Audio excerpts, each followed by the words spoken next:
ګرانو کتونکو السلام علیکم. زه محمد سلمان همدرد د حق غږ پښتو چینل خبري لنډیز کې ستاسو قربا اوس تاسو پام را اړوم د مهمو خبرونو لنډیز.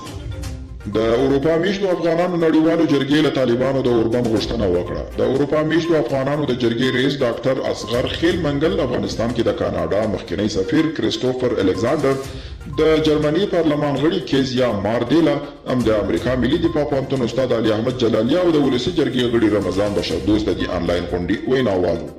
امریکا د افغانستان د وضعیت او راتلونکي اقداماتو په اړه د ناټو له غړو هیوادونو سره خبرې کوي. د رسنیو راپورونو له مخې د امریکا د بهرنیو چارو وزیر انتوني بلینکن په روانه اونۍ کې بروکسل ته ځي او د مهمو مسایلو په اړه د ناټو له غړو هیوادونو سره خبرې کوي.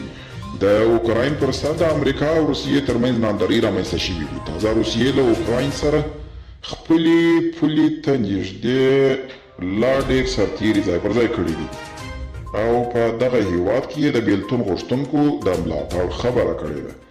او د افغانستان د کورنیو چارو پخوانی وزیر او د امریکا د ملي دفاع پوهنتون استاد علي احمد جلالي په خپله تازه مرکه کې ویلي دا د ښکیلو لورو اخلاقي او انساني مسؤلیت دی چې د سولې د خبرو پر مهال تاوتریخوالی کم کړي او له جګړې لاس واخلي.